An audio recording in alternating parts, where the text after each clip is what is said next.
Hi, this is Tim of the 1916 Company. Welcome and thanks for logging on. If you love this watch, email me, Team Mosso at the1916company.com for purchase, pricing, and availability questions concerning this watch. And this watch is a 2011 launch from Roger Dubuis. You're looking at the Excalibur self-winding flying tourbillon, 45 millimeters in diameter in white gold. This is a massive machine. It's technically impressive and physically imposing. You can see it is very, very large. 45 almost understates how big it is. It's 45 in diameter, but then it's 55.6 from lug tip to lug tip, and it's 16.7 millimeters thick. In white gold, it is extremely heavy. And since mass is a dimension you can't see with the eyes, we will take a quick look here. Now, any strap watch that's over about 140 grams is seriously heavy. So you're looking at approximately 1/2 pound for those of us in the old colonies. That's what 228 grams would be, just a little bit more than half of a pound. So, massive machine in the literal sense. Now, the watch, of course, features a micro rotor, a flying tourbillon, and a Geneva seal movement. So it's an unusual combination of unapologetically brash design and super fine decoration and engineering. So on my wrist, which is 16 centimeters in circumference, you can see the watch is too big for me. You probably need an 18 centimeter circumference wrist to wear this well. 17 at least. I would be more comfortable with 18. Now, it doesn't look thick in relation to its size. Proportionally, it's actually pretty slim, but in an absolute sense, again, it's almost 17 millimeters thick. It's not going to clear a tight sleeve, but if you've got a huge wrist, it might clear a jacket cuff.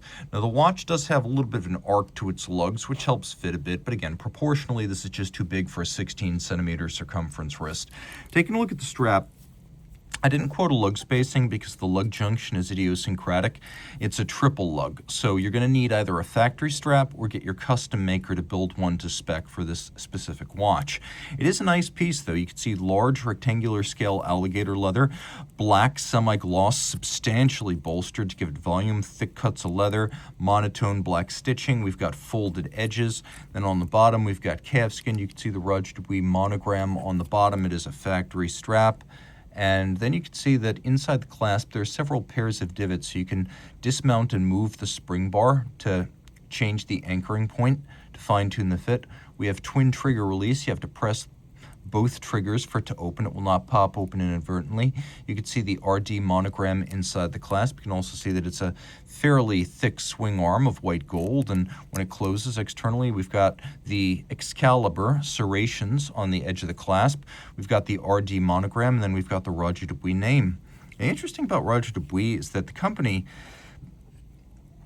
takes an aesthetic that doesn't commonly work with autologerie and combines it with exactly that. So, able to make its own hairsprings, its own movements, its own assortments. It's deeply self-sufficient even for a manufacturer. Now, not every manufacturer can make all these parts. Jaeger, LeCoultre, and Zenith, for example, don't. But Roger Dubuis has those capabilities. Now, it is a Excalibur, so we have this dramatic serration on the bezel. You can see that the lugs have what I would describe as almost a soft step out from the case band. So not a longa-like notch, but there is a little bit of a break between the lug profile and the case band. We have both satin and polish. We have a crown that's best described as almost like an escutcheon on top of a keyhole. And so you open that decorative cap up, and now you have the real crown. The other way this could be described is sort of like the canteen crowns of early water-resistant watches. Now, once that's up, you can wind the watch. It's 50 meters water resistant, but it's not a screw-down crown, and this outer cover has no water resistance function, so just consider it to be a particularly water-resistant dress watch, not one that you can use for actual swimming. Remember, dress watch standard is 30 meters, so this is 50. A little bit more, but still not swimmable. We have applique white gold indices for the hours. We have white gold hands that are sort of a modified Dauphine style. fluted down their center for better contrast. We have these radially arrayed Roman numerals or stylized Roman numerals, including a watchmaker's 4. You can see the dial has excellent depth. We've got the micro rotor and quite a few decorations. You can see that the wheel on which it sits features internal beveling and then satination across its top. There's engine-turned perlage concentrically laid below it. And then we have this unique sort of fan style. I would describe it as sort of an engine turning or a machining is really what it is. This is a machined pattern, almost a rayon design on top of the rotor. And the rotor is made of white gold. Now, taking a look at the flying tourbillon, you can see it's all made of steel. It's a Celtic cross. So that's the difference between, say, this and a Vacheron Maltese cross. This is a Celtic cross. We have blackened screws. We have a mirror-polished steel cage for the tourbillon. It's a flying tourbillon, so no upper bridge to block your view. And it's shock protected, which not every tourbillon is, even today. It is a 3 Hertz beat, rated access the seconds hand of the watch. And you can see it's surrounded by a lacquered scale, and we do have this black lacquer that runs across much of the dial. And getting a close look, you can see that even the internal recesses of the Celtic cross have been beveled, so deeply impressive stuff. Turning it all over, you can see that the movement is large. It's 33.75 millimeters. It is a 100% Swiss-made flying tourbillon, so truth in advertising, though you have to wonder whether it's truly necessary.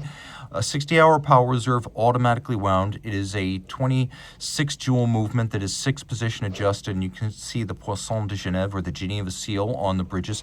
The stripes are incredibly narrow and tightly spaced, which is an interesting and effective aesthetic.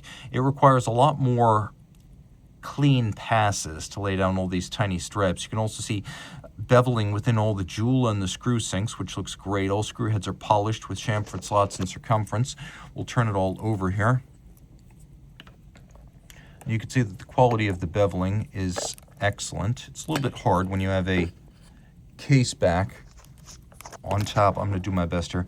It's tough when you have a case back underneath a clasp that can't be unbuckled, but you can see how rounded and mirrored the bevels are. You can see engine turning on the base plate. You can see the decoration on the bridges as well as the bevels within the recesses underneath the tourbillon structure. All of this is very, very, very well done, and it's an 88-piece limited edition, and they are individually numbered. So you can see this one right here is number 23.